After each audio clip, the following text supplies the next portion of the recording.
Agora no Conexão Poder, nosso entrevistado é o Procurador-Geral de Justiça de Mato Grosso, Dr. Rodrigo Fonseca Costa. Eu tenho aqui também ao meu lado a jornalista Karine Arruda. Obrigada. E são muitos assuntos, doutor. Seja muito bem-vindo ao Conexão Poder. Obrigado, eu agradeço ao Repórter MT, todos vocês, por mais essa oportunidade de estar aqui compartilhando com vocês e com a sociedade as ações do Ministério Público. Eu sei o quanto a sua agenda é atribulada, são muitas demandas, até porque o Ministério Público ele tem um papel, além da fiscalização, mas eu penso, e eu queria que o senhor me falasse sobre isso, que a sociedade também está tendo essa percepção muito real do papel do Ministério Público frente às discussões, seja nacional ou seja aqui local, desse papel de fiscalização. Isso se deve também à maneira de comunicar do Ministério Público, que agora está mais próximo à sociedade? A gente sempre tenta, né? Eu sempre falo que o Ministério Público, além de fiscalizar, ele tem que tentar auxiliar na construção de políticas públicas. Do poder público como um todo, e eu discuto muito isso com o Legislativo, Executivo, Judiciário, Tribunal de Contas, que nós estamos todos do mesmo lado. Queremos prestar um bom serviço à sociedade e entregar ao cidadão aquilo que ele merece do Estado. E para isso a gente tem que cada vez mais ter uma integração e uma informação rápida, tentar construir soluções dialogadas, que são mais rápidas, porque o sistema processual, eu insisto muito nisso, é um sistema lento pela natureza dele. Você tem um contraditório, você tem ampla defesa e tem que existir esses princípios constitucionais. Porém, quando você tem uma solução consensual e dialogada, ela é mais rápida e apresenta um benefício à sociedade. Eu dou sempre como exemplo, você tem um processo para a construção de um hospital. Esse dia eu vi no interior, né? O que acontece? O processo até ele ser sentenciado, recurso, muitas vezes ele vai para um recurso especial tornado na STJ, são anos. Então, às vezes, é mais resolutivo para a sociedade você fazer um acordo e conceder à prefeitura 3 anos para construir. Provavelmente isso seja mais rápido que a resolução daquele processo em âmbito judicial. Então, eu sempre falo que o Ministério Público tem que tentar construir cada vez mais essas soluções mais dialogadas que atendam mais rápido ao anseio social. Porque o mundo é cada vez mais veloz e a gente tem que tentar acompanhar essa nova velocidade do mundo. Um dos pontos importantes que o senhor disse quando assumiu foi a questão do combate ao crime organizado, que foi uma postura frente ao que a gente estava vivendo, vive no Brasil como um todo. Aqui em Mato Grosso é diferente, nós temos aí também o governador envolvido com tolerância zero, com um programa também para inibir a violência. E a gente teve um assunto muito recente, que é a questão do mercadinho. A Assembleia Legislativa derrubou, e em entrevista aqui, deputados disseram que toda a orientação, a explicação do desembargador Orlando Perry trouxe informações, e com isso eles entenderam que o mercadinho poderia sim estar aberto dentro dos locais, das penitenciárias. Como que o Ministério Público visualiza essa situação?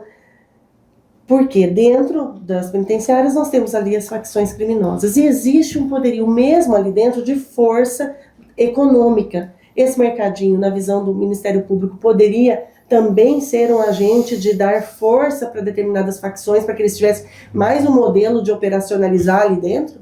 Eu penso assim, a questão já foi posta, decidida pelo Legislativo, agora é o momento da gente dar o melhor cumprimento à norma. E como então, eu acho que o melhor cumprimento tem que ser dado, o mercadinho tem que vender, na minha visão, itens básicos.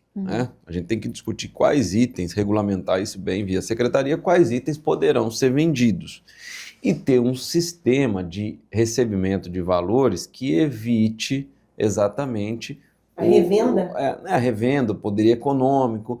Você pode exigir que tal CPF tenha uma vinculação ao reeducando, você pode exigir que a forma de pagamento seja sempre via meios digitais para evitar a circulação de dinheiro. Então, assim, eu acho que você pode criar medidas, e o secretário até falou para a gente que vem estudando isso, deve regulamentar em breve, criar medidas para que se venda itens básicos, porque não tem sentido você ter dentro de um presídio alguns itens que não são necessários, E ao mesmo tempo, não tem sentido, na minha visão, você deixar a circulação de valores em espécie dentro de um Líderes, presídio. né? Então você pode evitar tudo isso, porque não tem nenhuma dúvida que é muito mais difícil você promover uma compra com dinheiro oriundo do crime através de meios digitais de pagamento que são mais rastreáveis. Uhum. Então é uma questão de regulamentação. Aumentar a fiscalização. Aumentar a fiscalização a cada dia e discutir junto ao sistema penitenciário quem vai gerir, talvez o conselho da comunidade possa gerir isso, né?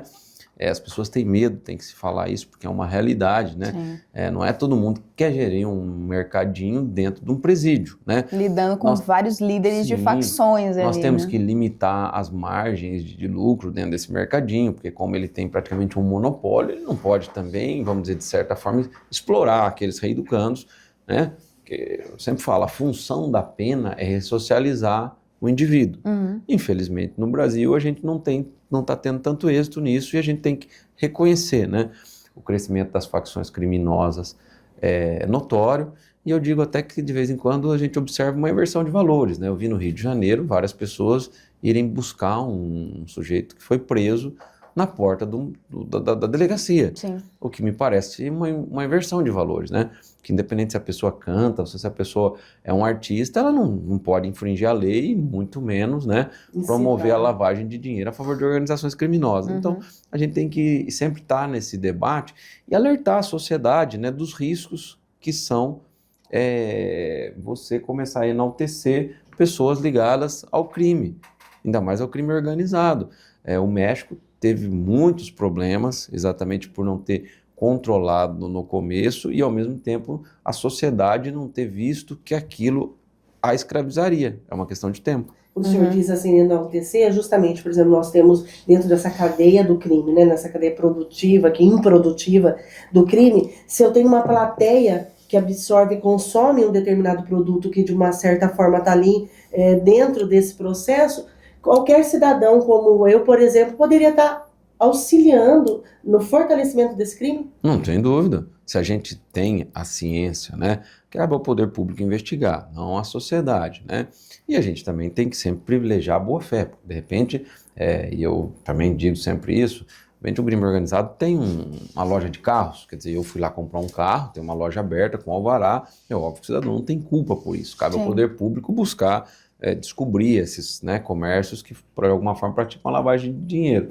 Porém, a partir da hora que a sociedade tem a informação e um indício muito forte de que aquilo pode estar sendo utilizado por organizações criminosas, é uma forma de auxiliar o poder público a evitar que aquilo seja consumido, que aquilo cresça como mercado, né?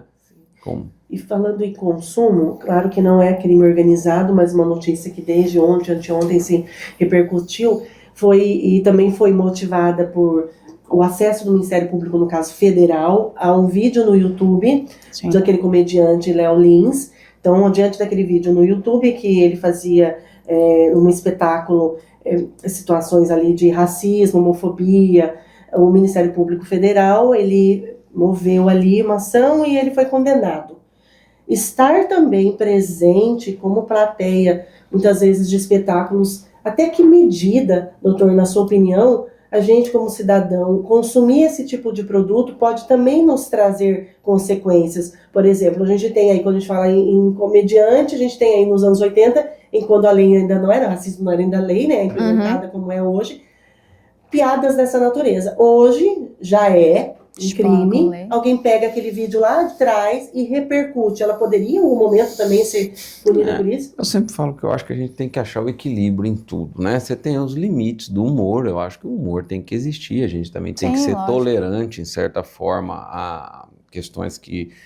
porque eu sempre falo assim, tanto o racismo, qualquer injúria, ela tem que ter aquele ânimo de injuriar alguém, né?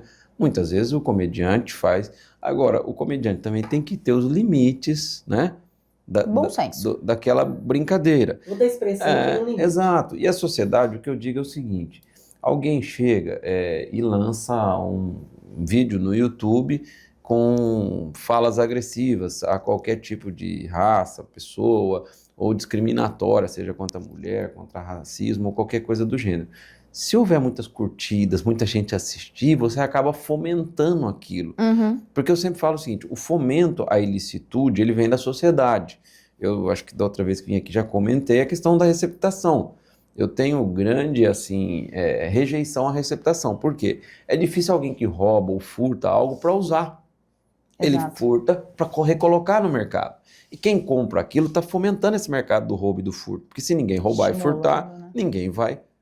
Se ninguém receptar, você vai reduzir o roubo. É a mesma coisa de questões ligadas a racismo, a discriminação contra a mulher. Se ninguém assistir e curtir, aquele tipo de comediante vai ter que mudar a forma dele de se comunicar.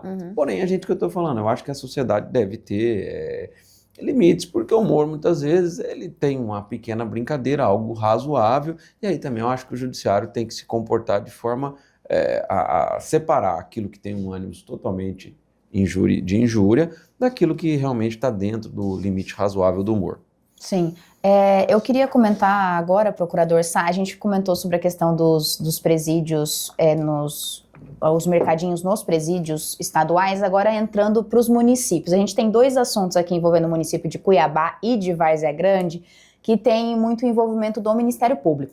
O primeiro relacionado aqui em Cuiabá é que nós estamos acompanhando aí, tivemos acompanhando também um posicionamento seu há um tempinho atrás, com relação à criação da nova agência reguladora aqui de Cuiabá, a Cuiabá Regula, né?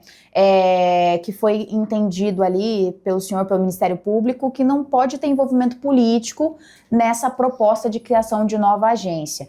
E a gente viu que acho que foi nessa última semana, o prefeito de Cuiabá, o Abílio Brunini, ele sancionou a lei que cria a Cuiabá Regula. Como é que está esse relacionamento entre a prefeitura e o Ministério Público? Como é que está o andamento desse processo entre vocês? Bom, o relacionamento entre a prefeitura e o Ministério Público é excelente, né? A gente tem um grande respeito e admiração pelo prefeito Abílio, que foi quem foi eleito pela sociedade e escolhido para administrar a cidade, né? E eu falo sempre o seguinte, a dialética não é um conflito. Você pode ter opiniões divergentes e isso não pode causar nenhum tipo de constrangimento nas partes. Vocês imaginam que toda vez eu trabalho junto ao órgão especial do Tribunal de Justiça, que são 13 desembargadores. Se toda vez que alguém discordar de mim ou achar que aquilo é uma ofensa pessoal, eu vou gerar um tumulto dentro do sistema jurídico. A mesma coisa vale para os entes públicos. A gente discorda. No começo do ano, a gente entrou com uma DIN contra o governo do Estado. Isso não significa que a gente tem algum conflito com o governo. Significa que, naquele caso concreto, a gente entende que aquela norma, ela não está compatível com o sistema constitucional. E eu até brinco o seguinte, se nunca acontecesse isso, não existiria ações diretas de inconstitucionalidade. Perfeito. No caso da ARSEC, propriamente dito, eu entendo que as agências reguladoras têm um modelo federal. Existe algo no direito que a gente fala assim, o governo federal tem algumas missões constitucionais onde ele normatiza a regra geral e os estados e municípios fazem regras mais específicas, mas respeitando sempre o regramento geral. No caso da prefeitura, eu entendo que em âmbito constitucional nós temos 2 problemas. Um, que você tem uma agência que existia, que foi criada e tinha pessoas com mandatos. E você fez uma extinção precoce desse mandato. Perfeito. Seria, para mim, similar a se dizer o seguinte, olha, agora os deputados federais têm um mandato de 3 anos. Ok, mas você tem que respeitar aquele que se elegeu dentro de um direito de 4 anos, dentro de uma norma vigente que prevê 4 anos. Então essa é uma das incompatibilidades que eu enxergo. Outra que a agência tem que seguir o regulamento federal, que fala em desvinculação político-partidária durante algum lapso temporal. Então são essas questões constitucionais que estamos discutindo. O prefeito Abílio e o procurador-geral do município, o Dr. Luiz, sempre foram muito abertos ao diálogo e a gente pode até construir uma solução dialogada, como eu disse no começo, dentro da DIN. Às vezes são questões de adequações, né? E o tribunal também ainda vai se manifestar, tem um pedido de liminar pendente de julgamento na DIN, então o Tribunal de Justiça ainda vai se manifestar sobre a DIN, né, declarando se é constitucional ou inconstitucional. E essa dialética, eu defendo ela todos os dias, inclusive perante o Tribunal de Justiça, ela é essencial para o crescimento do mundo jurídico. Sim. Entendeu? Você teria uma sociedade retrógrada a partir da hora que nós tivéssemos um pensamento linear e obrigatório para todos. Único, né? Então, assim, o propósito é o bem comum. Sim, né? eu admiro então, o prefeito Abílio porque ele tenta lutar por aquilo que ele entende correto e pelas propostas que ele fez porque a Perfeito. sociedade confiou nele por isso. Sim. E aí a gente tem que ter os limites constitucionais, que eu sempre brinco, que mesmo a gente dentro do Ministério Público como gestor, tem coisa que você fala, assim talvez funcionasse melhor, mas a norma não te autoriza. O que a gente tem que fazer? Tentar mudar a norma dentro do sistema constitucional vigente. Até porque o promotor, ele tem impedimento de manifestação partidária, né, doutor? Tem toda essa questão de tentar Sempre. ser mais equilibrado e estar em prol do bem comum para Sem além das dúvida. bandeiras partidárias. Sem Exato. dúvida, a ideia do Ministério Público é um fiscal da democracia, e a democracia exige um pluripartidarismo sem que a gente se envolva com essas questões. Nossa questão é a luta pelo bem comum. E, em tese, assim, só para a gente entender, procurador, no caso, a Arsec, ela pode ainda retomar, e essa nova agência Cuiabá Regula pode deixar de existir, mesmo tendo sido recém-criada? Isso vai depender da determinação da justiça, do diálogo entre vocês? A determinação da justiça, inicialmente, né, via liminar, se for deferida ou não, Uhum. né, cabe ao tribunal, através da sua relatora, decidir isso. É que se suspenda a nova norma até o julgamento do mérito da ação direta de inconstitucionalidade. Sim. Eu sempre defendo muito a segurança jurídica. Eu acho que a gente tem que ter segurança jurídica no país. Então, tudo que você vai ter uma mudança brusca, o ideal é que haja uma suspensão até o julgamento do mérito, para você não criar aquele limbo. Uhum. O que eu digo de limbo? Um foi extinto o mandato, agora volta o mandato, o outro assumiu, agora você tira no meio. Isso é muito Uma nocivo confusão à vira, sociedade. Qual é a preocupação do Ministério Público? Tenho certeza que também é a preocupação da Prefeitura. A gente prestar um bom serviço na área de transporte, na área de estacionamentos aí que também são regulados, Uhum. água, e todos são 4 serviços, né? Água e esgoto, você tem o transporte, você tem a iluminação pública e você tem a questão dos estacionamentos rotativos, ou seja, todos os serviços essenciais da sociedade. Sim. Então, assim, é muito ruim a sociedade que fica vai e volta. Isso é péssimo, né? Então, dentro da segurança jurídica, eu entendo que, caso haja uma liminar, você suspende e mantém, e caso não haja também, né, depois no mérito, seja julgado procedente ou improcedente, aí você tem aquele limbo que uma começou, outra cessou, agora a outra volta, e é isso que eu entendo que tem um prejuízo não ao direito, mas à sociedade. Exato, a gente fica até um pouco perdido aí nessa questão. Ana, eu queria até aproveitar, eu comentei no comecinho que a gente queria falar sobre Cuiabá e também Várzea Grande. E não tem como citar Várzea Grande sem comentar esse último andamento que teve aí nos últimos 2 meses praticamente, que está relacionado aos radares lá.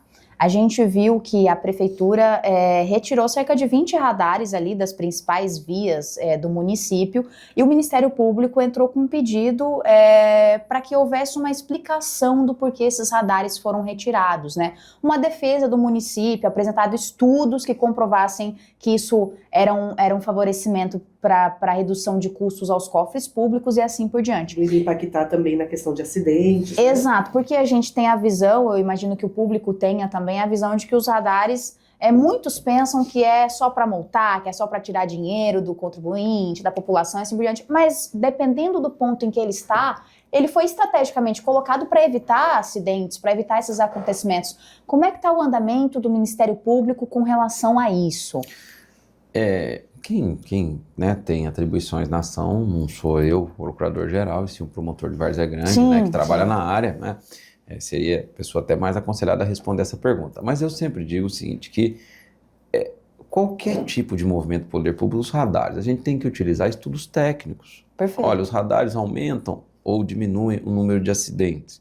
Eu acho que pode ter uma discussão, que eu sempre pensei, que é a mesma coisa que eu falo de farol, de talvez você ter uma diferenciação de velocidade dependendo dos horários. Uhum. Porque até por segurança e pelo trânsito, muitas vezes à noite você precisa impingir uma velocidade um pouco maior do que durante o dia. Só que tudo isso é adequação. Uhum. Hoje, no mundo digital, você pode ter um radar que de dia ele prevê 40 por hora e à noite 60. Sim. Né? Eu inicialmente acho que deve ser baseado em critérios técnicos. Aonde deve ter, aonde não deve ter radar, eu acho que é um estudo técnico. Faça um estudo técnico. O que é melhor para a sociedade? É melhor ter nesses pontos. E a gente vai lá e implanta aquilo, né? Eu acho que a gente não pode transformar em bandeira, vamos dizer assim, populista, essas questões. Essas questões têm que ser baseadas em critérios técnicos, né? Eu falo isso, por exemplo, na área de saúde.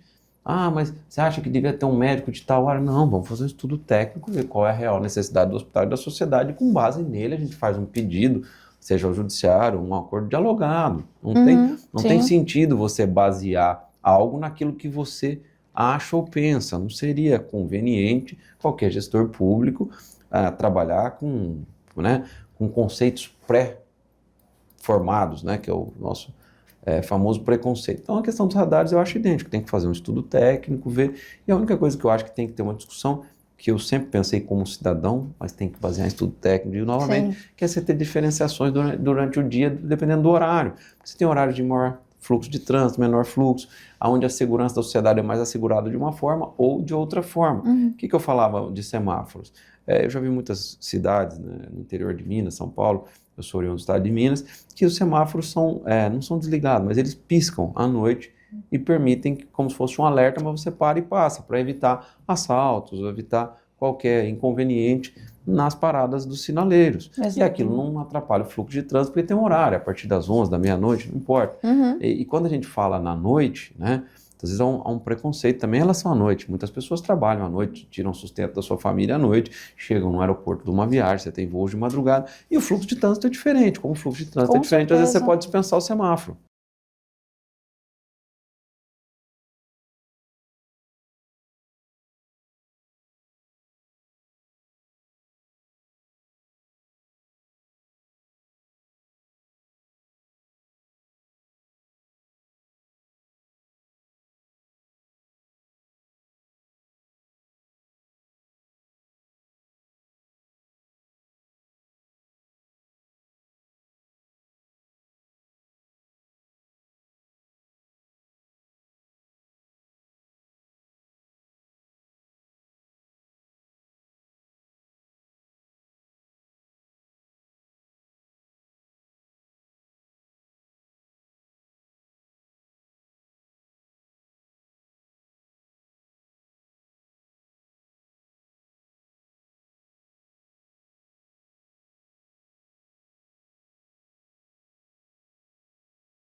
Como o senhor visualiza isso também no Ministério Público? De forma muito objetiva, você tem uma sociedade com necessidades muito superiores à capacidade econômica dos entes públicos. Isso é evidente em qualquer área. É a teoria, né, do cobertor pequeno. Muitas vezes, para cobrir o peito, você deixa o pé de fora. Então, o que eu vejo é que o Ministério Público tem que estar cada vez mais próximo, seja do poder público como Estado, seja da sociedade, para que a gente vá e priorize. E essa prioridade, eu sempre falo, quem tem que pautar o Ministério Público é a sociedade. Então, qual é a pauta da sociedade nesse determinado município? Nós temos um problema de saúde. Qual é o problema? Nós precisamos construir uma maternidade. Essa tem que ser a prioridade. Ah, mas nós temos calçada para deficiente. Tá, mas nós temos um valor finito para necessidades mais urgentes. E você vai ter que trabalhar dentro dessa... É a teoria do máximo possível. Você não pode sair daquilo que o orçamento engloba. Isso vale, inclusive, para o Ministério Público. Muitas vezes eu queria ter mais 2, 3 promotores, mas o orçamento para pagar. Então, você tem que trabalhar dentro das possibilidades orçamentárias. Nós já temos um país onde se paga muito tributo, então nós não temos muito espaço para discutir aumento de carga tributária. Então, o que nós temos que fazer? Cada vez ser mais eficiente. Eu acho que o poder público ele tem que se basear muito na iniciativa privada, na questão da eficiência. O poder público tem que se tornar cada dia mais eficiente. E acho, né, aí uma opinião pessoal minha como cidadão, que a cada dia mais a gente tem que entender que tudo aquilo que o poder público puder delegar à iniciativa privada é positivo. Por quê? Porque a iniciativa privada ela tem mais agilidade por natureza. Compartilhada, editais, meio que... Vamos dizer, o Ministério Público como órgão público, para mim fazer uma construção, eu gasto o dobro de tempo da iniciativa privada, porque a iniciativa privada decide e no outro dia manda executar. A gente passa por um procedimento de cotação, licitação, assinatura de contrato, recurso, impugnação. E assim, eu acho que o poder público tem que evoluir normativamente. Eu costumo falar assim que a lei de improbidade tinha que escrever assim, o homem público tem que ser honesto, ponto. O resto deveria ser consequência de um conceito simples. Porque a gente deixa a forma de contratação tão complexa que a gente encarece o serviço para a sociedade. Se você ver, o poder público paga muitas vezes mais caro que a iniciativa privada, paga, por quê? Ele demora para pagar, o procedimento dele é lento para contratar. Vocês imaginam alguém que vai fazer uma obra pública. Entre o começo e o final, às vezes vai 3 anos. Nesses Muito 3 anos, burocrático. você tem uma inflação. E a pessoa tem que calcular tudo isso. Você tem um reequilíbrio econômico-financeiro, você tem fatores externos. E com a iniciativa privada, isso é rápido, que é só ter aquela honestidade e razoabilidade. Olha, eu tenho um aumento de custo muito grande aqui, está aprovado. O cidadão vai fazer o quê? Não, então tem que pagar um pouquinho mais. O poder público não pode agir dessa forma. E o que a gente precisa melhorar? A gente precisa melhorar a eficiência pública. Você imagina, a lei de licitação agora passou por uma alteração de 93. Aí ela previa um valor para inexigibilidade de licitação. Imagina um valor de inexigibilidade ou dispensa. Imagina um valor, salvo engano, era R$8.000 de 93, aplicado em 2005. Não tem nenhum sentido. Mudou as necessidades e você não evoluiu a norma. Então eu acho assim, eu acho que o Brasil tem um excesso de leis. A gente precisava enxugar um pouco as leis e ser mais eficiente na aplicação delas. As leis criminais, eu até defendo, já falei isso muito, a gente tem no Brasil uma pena, até se você olhar a pena no código, ela não é baixa. O problema é a forma de cumprimento. Exato. As possibilidades porque se a gente dissesse o seguinte, olha, a pena desse crime é 1 a 2 anos, só que 1 ano a pessoa vai ficar presa. Regime fechado. Exato. Aí você teria uma pena razoável. Agora, é 1 ano, aí você transforma nisso, faz aquilo, ou seja, não tem sanção. Então, esse é um grande erro, na minha visão, do ordenamento jurídico penal. E eu até elogio sempre o Congresso, quando criou o Acordo de Não Persecução Penal, que é um instrumento que o Ministério Público tem, para quê? Para dar vazão e rapidez nos delitos no delito, que eu costumo falar o seguinte, qualquer cidadão é passível de cometer um delito. Eu trabalho na revisão de NPP muito com delito de trânsito. Uma lesão corporal culposa, muitas vezes um homicídio culposo. É uma tragédia, mas aquela pessoa não quis aquilo. Aquilo não era a intenção foi dela. A quebra de um dever objetivo de cuidado, que a gente fala em prudência, imperícia, negligência. E a gente tem que pensar, você tem um porte de armas. Então, está portando arma, mas ele não usou ela. Mas ele gosta de andar armado. Não pode. Só que aquilo ali é um crime para você resolver rápido, para você dar uma sanção rápida para o cidadão e eficiente. Porque eu costumo falar, o Brasil, a gente fala até 4 anos regime aberto. Não existe regime aberto no Brasil. Você falar que alguém vai no fórum assinar um papel, é um negócio que se distancia muito de qualquer sonho de uma sanção, né? Sim. Eu costumava, às vezes, brincar com as pessoas e falar, eu tenho que vir aqui todo mês, vai para eu vir todo dia. Não tem tanta dificuldade assim. Então, assim, é uma sanção que não tem sentido nenhum. Qual o sentido de alguém passar uma vez por mês no fórum? Se você quer dar uma sanção tão branda, que dê uma pecuniária, que pelo menos você usa o recurso para fazer um bem para a sociedade. Exato. Não sente, né, na pele o peso punição, né? Exato. E, doutor, partindo de um gancho que o senhor disse, o poder público precisa de honestidade, né? De pessoas honestas. Sem aqui dúvida. no gancho. Aí, acompanhando o trabalho do Ministério Público diante das eleições, intenso, incessantemente, e mesmo assim, pós-eleição, tem todas essas denúncias, essas investigações relacionadas a compra de voto, por exemplo. Então, quando a gente fala poder público, honestidade, a gente acompanha tantas denúncias. A senhora acredita que vai ter alguma mudança no quadro dos eleitos? Eu sempre falo assim, né, que o político é um reflexo da sociedade, né? Somos nós que escolhemos o político.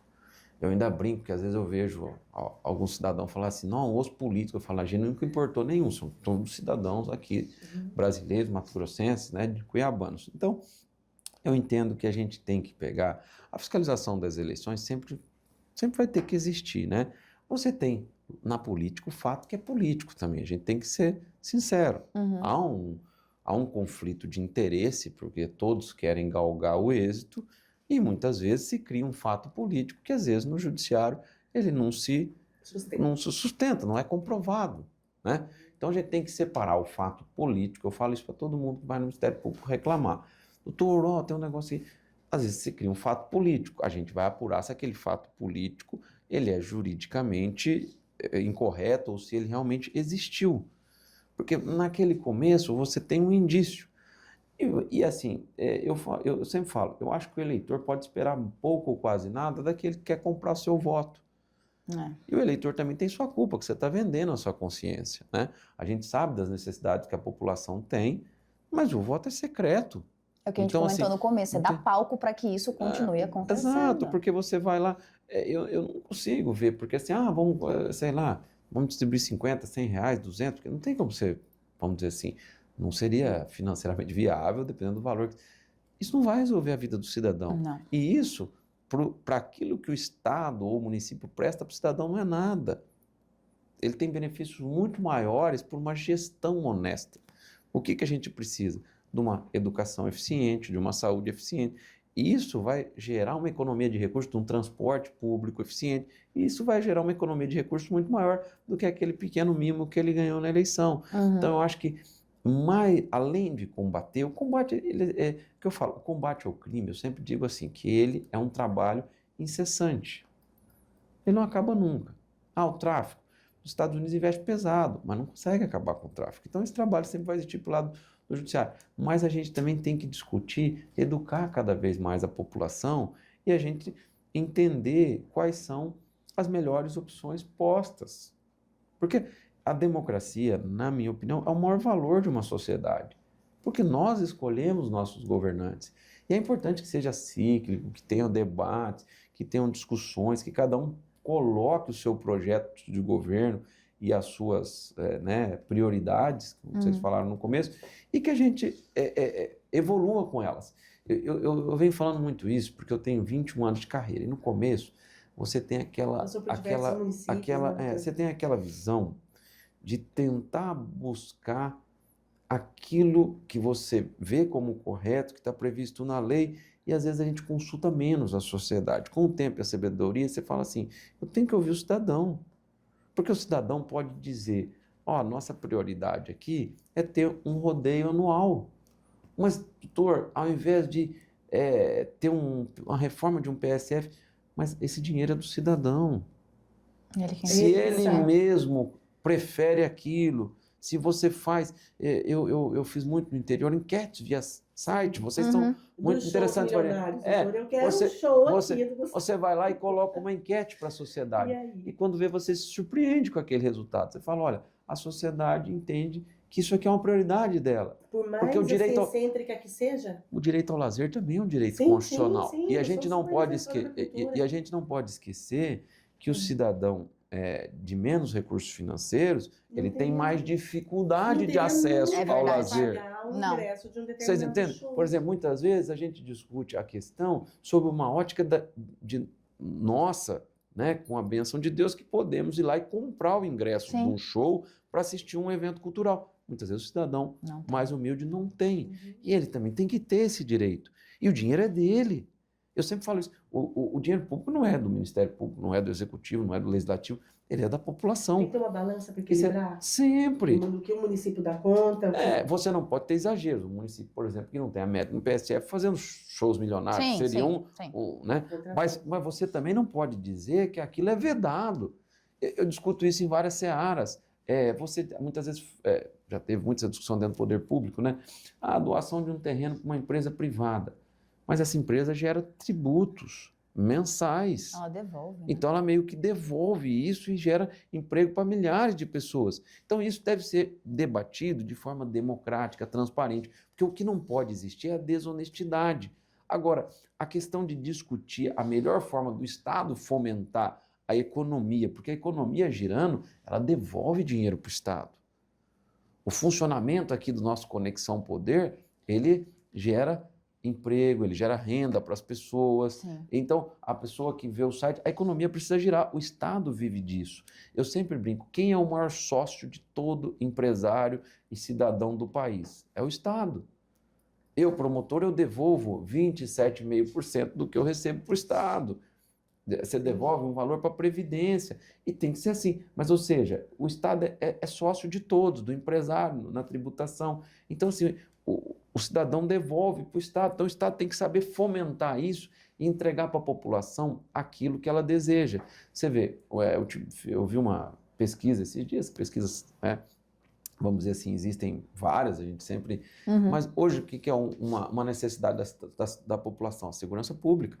Quando eu vejo os discursos, né, pré-eleitorais, eu brinco. O que pauta a política é as necessidades da sociedade. Quando você vê muitos políticos falando da pauta da segurança, é porque já perceberam que a sociedade está incomodada com aquele item. E, a partir da hora que a gente percebe isso, qual tem que ser a prioridade do Estado, seja ele Ministério Público Judiciário, combater aquilo que a sociedade está clamando. Nós fomos feitos para isso. Então, nós precisamos ter essa prioridade. Como a gente, às vezes, não tem um quadro suficiente para todas as demandas, olha, vamos priorizar aqui, porque a sociedade está pedindo socorro. Doutor, quando, por exemplo, um político ele faz uma denúncia nas suas redes sociais ou algum espaço público relacionado a crimes, a facções criminosas, que o seu par estaria envolvido, né, com a facção criminosa, ou que teria dossiês que provam crimes de agentes públicos. O Ministério Público se movimenta também nesse sentido de chamá-lo para dizer, agora vem aqui e traga para nós? Em geral, é óbvio que a gente não tem vamos dizer assim, um controle de tudo que se publica e fala, né? Não, sim. Tudo aquilo que chega ao Ministério Público, seja mesmo pela imprensa, a gente faz uma apuração prévia sempre com muita responsabilidade. Porque eu falo, o político, qual que é a obrigação dele? A obrigação dele é trazer o fato à tona e a obrigação nossa é descobrir se aquele fato é verdadeiro. São posições distintas. E eu sempre falo que a gente tem que ter muita responsabilidade, porque a gente sempre tem que lembrar que do outro lado você tem um cidadão que muitas vezes pode ser ofendido na sua honra. Então, eu sempre falo que a justiça precisa de equilíbrio. Às vezes, teve uma operação, tá bom? Então, essa operação ainda é um ato de investigação, você não tem nenhuma denúncia formal contra o cidadão. Então, a gente tem que tomar cuidado para não fazer pré-julgamentos. Porque as operações são necessárias, eu não posso esconder da sociedade uma operação. Verdade. Mas eu também não devo condenar antecipadamente ninguém. Porque muitas vezes você faz uma operação, tem 10 alvos, quando você vê uma denúncia com 4. Ou seja, 6 pessoas não eram culpadas. Mas aí ela foi... Infelizmente, você não consegue ter um índice de acerto de 100%. Mas a gente tem que ter sempre responsabilidade na apuração dos fatos, que é o que eu falo. O fato para a política é um fato político. E o parlamentar está ali para isso. Eu ainda brinco, tem gente, doutor, eu não tenho certeza, mas eu trouxe essa informação. Eu falo, você não tem obrigação de ter certeza. Quem tem a obrigação de ter certeza antes de tomar qualquer atitude somos nós. E nós somos pagos, né? Custamos caro à sociedade para poder investigar. Então nós temos isso como obrigação. Então a gente só tem que tomar cuidado com isso, que eu falo assim, eu sempre tomo muito cuidado com pré-julgamentos, porque chegou um fato lá no Ministério Público, o que eu falo para a imprensa? Vamos investigar. Em um lapso de tempo mais breve possível, a gente tem uma resposta mais efetiva, mas naquele momento embrionário eu só posso investigar, porque o fato chega para o Ministério Público e para a imprensa junto. Às vezes ele me pergunta, doutor, o que o senhor acha disso? Eu falei, chegou para mim ontem como para vocês. Agora nós vamos fazer as primeiras diligências para descobrir se isso é ou não verdadeiro. Sim, uma questão também que a gente estava conversando, né, que a Karine vai levantar também, é a questão que o Ministério Público tem se posicionado muito firme contra a violência contra a mulher. Sim. Vocês fizeram no período de março algo que foi bem interessante, trazendo muitos debates ali sobre a mulher no shopping, né? Sim, doutor, programa de diálogos. Os diálogos com a sociedade e crimes que têm chamado muito a nossa atenção. Sim, doutora, a gente viu o mais recente, assim, que eu acho que estarreceu e já está em um certo andamento na justiça, que foi o caso daquela adolescente de 16 anos, a Emily, né, que foi assassinada, teve o bebê retirado do ventre dela, uma coisa cruel, terrível, bárbara, e a gente lembra que o senhor comentou sobre esse caso, pedindo maior celeridade possível no julgamento da Nathalie. O que agora, com esse passado tempo, praticamente vai completar 3 meses, dia 12, o que o senhor espera ainda do andamento desse caso, esse julgamento, o tribunal do júri, ela, os demais que no começo foram apontados como envolvidos, mas agora já foram praticamente descartados? O que dizer sobre isso? Eu sempre digo assim, primeiro assim, eu até aproveito o espaço para agradecer o repórter MT, agradecer a todos vocês, o André, né, meu querido amigo, que estão cedendo espaços para a gente gratuitamente, diga-se de passagem, o Ministério Público não tem rúbrica orçamentária para mídia, para que a gente divulgue as nossas campanhas. O Mato Grosso, infelizmente, é um estado que ainda tem um índice de feminicídio muito alto e a gente precisa combater isso, né? Qual a melhor forma de combater crimes? É a punição exemplar, né? Nós temos alguns casos, né? Temos aquele caso de Sorriso, que está próximo. O Viúvo estava aqui conosco, Tá inclusive auxílio, doutor, para que o crime seja, ele veio aqui tentando um horário no Tribunal de Justiça, com os desembargadores, para que o crime fosse julgado lá, porque há uma possibilidade de não ser julgado no município. Há um pedido de desaforamento no Tribunal de Justiça, né? A gente respeita todas as decisões do tribunal, mas a gente espera que não tenha o desaforamento. Que seja julgado em Sorriso. Acredito que deve ser julgado em Sorriso, é a comunidade local onde aconteceu, e também acredito, né, a gente tem mais ou menos uma ótica processual, que nós estamos falando aí de 60, 90 dias, esse júri deve acontecer. O de né? Sorriso. O de Sorriso. E no caso da Emily, idem, a gente tem um sistema processual, porque o júri, até eu defendo que o júri tivesse encurtado o seu cenário. Sim. Porque você tem hoje 2 fases no júri. Você ouve testemunhas no fórum, faz tudo, e aí fala assim, ó, vá para júri. Eu acho que a gente devia condensar isso, o poder público tem que ser mais eficiente. Reduzir, né? Já faz a denúncia, leva as testemunhas para o plenário e já julga. Ouve-se uma vez só, isso torna mais eficiente e mais rápida, porque eu sempre falo assim, qual é a principal função de uma sanção penal? Uma é punir o criminoso, que é o castigo, vamos dizer assim. Sim. E eu sempre falo, uma vez me perguntaram, doutor, o castigo funciona? Eu falei, tanto que funciona que as pessoas que a gente mais ama, a gente castiga para que elas não repitam atos errados, que são nossos filhos. Sim. Então você vê que você faz isso em casa. Então o castigo é a primeira finalidade da pena. Qual é a segunda finalidade da pena? É o exemplo. É mostrar à sociedade o seguinte, olha, quem infringe a norma toma essa punição.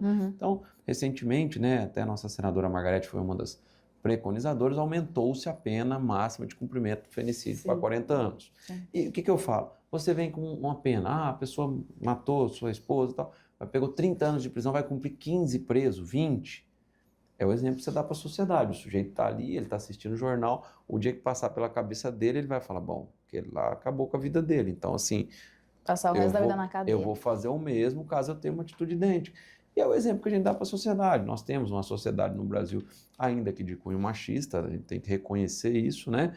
Onde você tem esse tipo de absurdo, alguém não aceitar o fim do relacionamento, ou coisa parecida por uma crise de ciúme, matar outra pessoa. Isso é um negócio absurdo, né? Sim. E a legislação vem desenvolvendo. O Ministério Público hoje tem centro de apoio às vítimas, a gente tenta mesmo a reinserção no mercado de trabalho, porque muitas vezes você tem a dependência econômica, e a gente está tentando desenvolver no estado inteiro programas de auxílio à mulher, além de ter uma casa para abrigar ela por um tempo, né, um lapso temporal mais restrito, tentar reinserir ela no mercado de trabalho, tudo para que você evite a perpetuação da violência contra a mulher. Incentiva grupos de reflexão dentre homens, né, os agressores.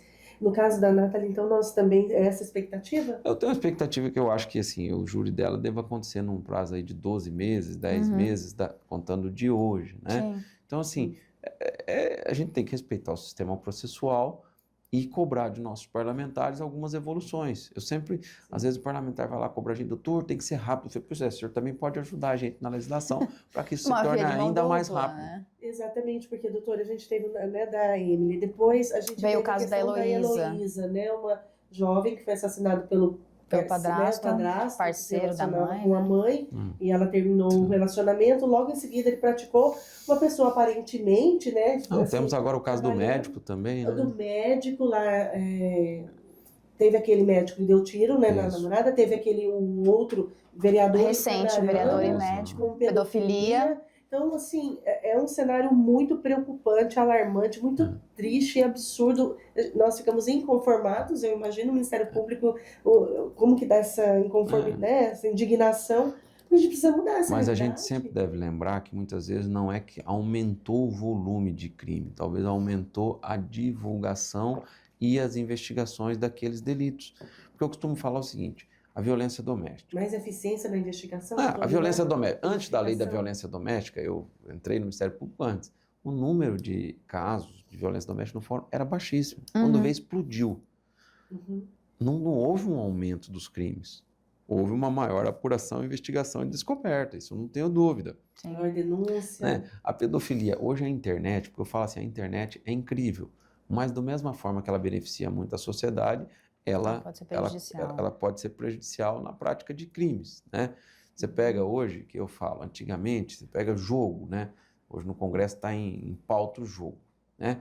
Eu sou um que defendo pessoalmente a liberdade do cidadão, então eu acho que você tem que legalizar, é muito melhor você legalizar as atividades e cobrar tributos dela e ter controle sobre faturamento do que deixar Jogos elas no como mercado. Tigrinho, por exemplo? É porque se você deixar a atividade no mercado negro, ela não vai deixar de existir e ela começa a ser utilizada para lavagem de dinheiro. Então eu sou sempre a favor da legalização de todas as atividades econômicas. Agora, o que eu brinco é o seguinte, querendo ou não, antigamente para jogar na loteria, né, eu sou da época da Caixa Econômica Federal, das loterias de esquina, você tinha que ir lá, você tinha um trabalho. Hoje, Sim. com um aparelho de celular na mão, você consegue jogar, você consegue.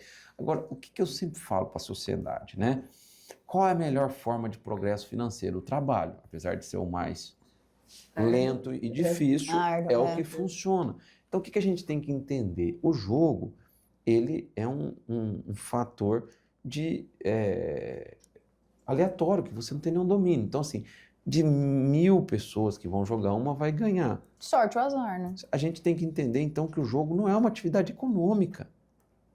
Não tem como o sujeito falar, não, eu vivo de jogar. Você vai quebrar, porque a única pessoa que pode viver de jogar é o dono daquele... Que tem controle, né? Da plataforma. Então, assim, eu acho que a gente tem que muito mais esclarecer a sociedade. Nós temos que viver no Brasil, né?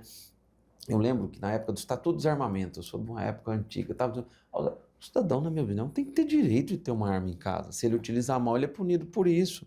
Mas você não pode tolher a liberdade do ser humano. A gente tem que tomar muito cuidado no tolimento de direitos.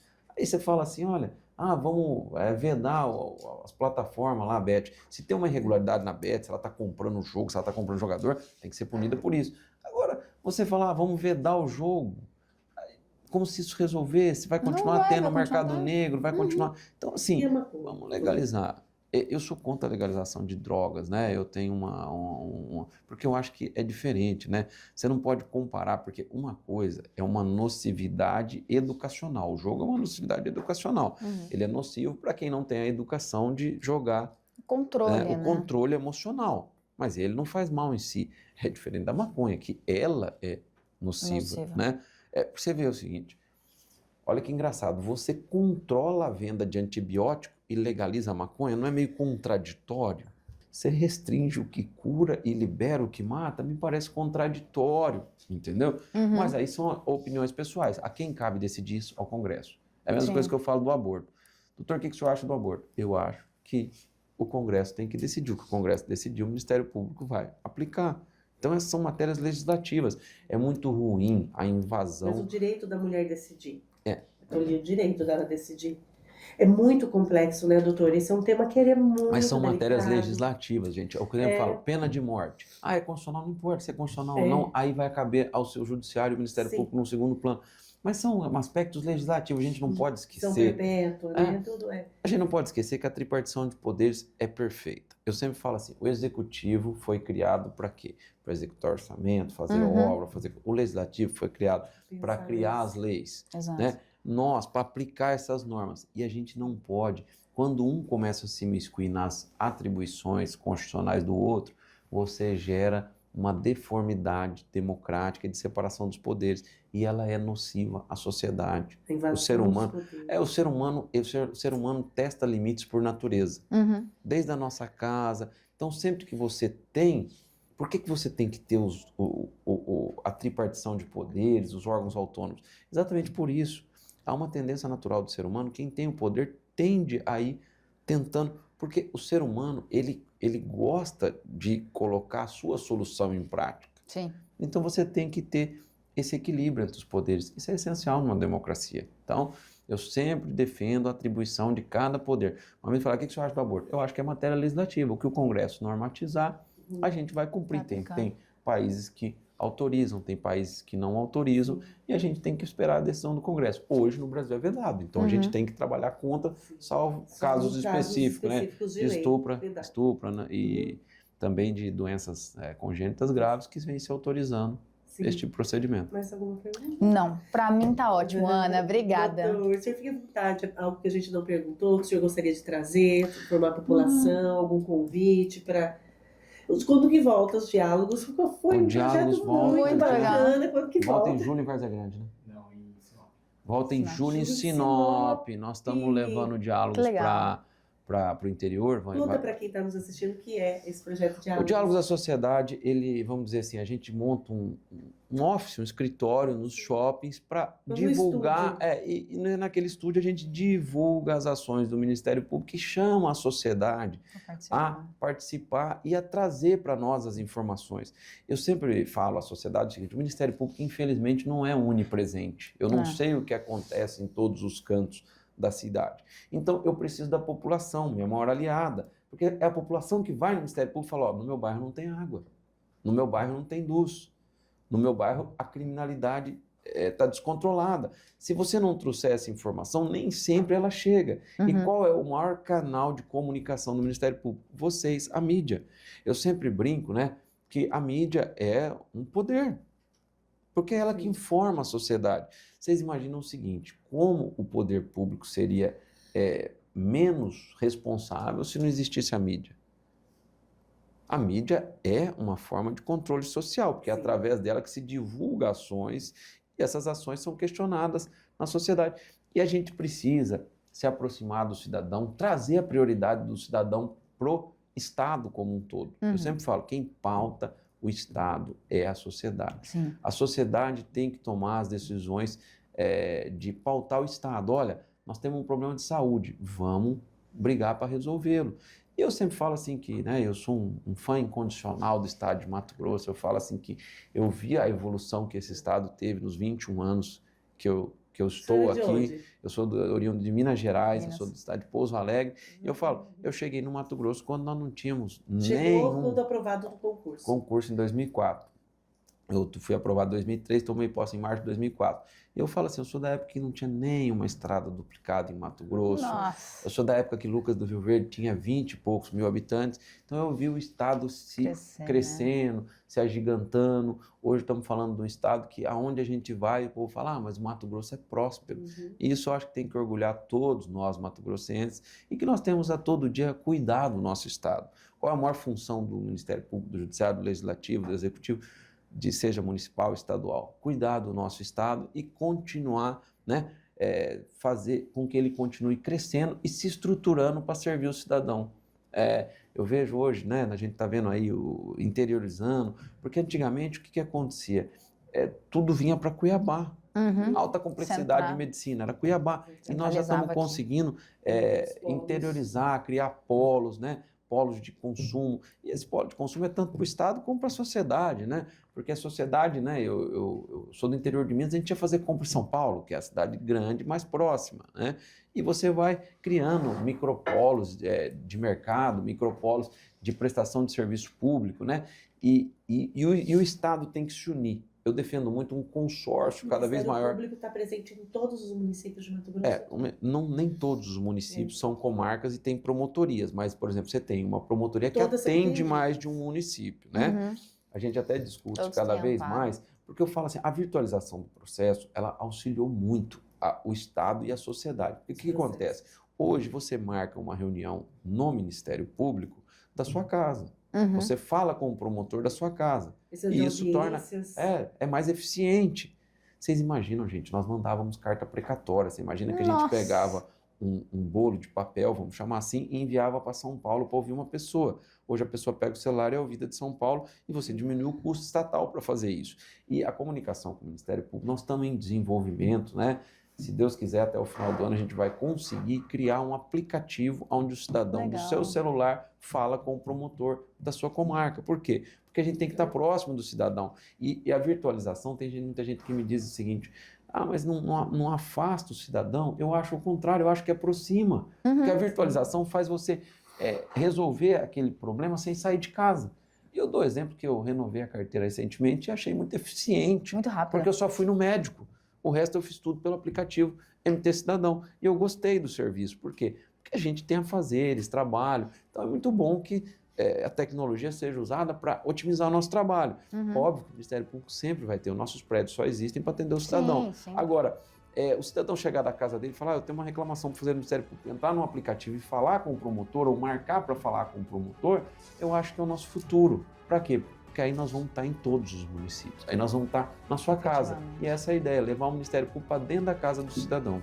Doutor, muito obrigada, Obrigada, Karine. Ana. Obrigada, doutor. Doutor Rodrigo Fonseca, Procurador-Geral da Justiça de Mato Grosso, nosso entrevistado de hoje. Muito obrigada pela sua audiência, curta, compartilhe essa notícia. Até mais.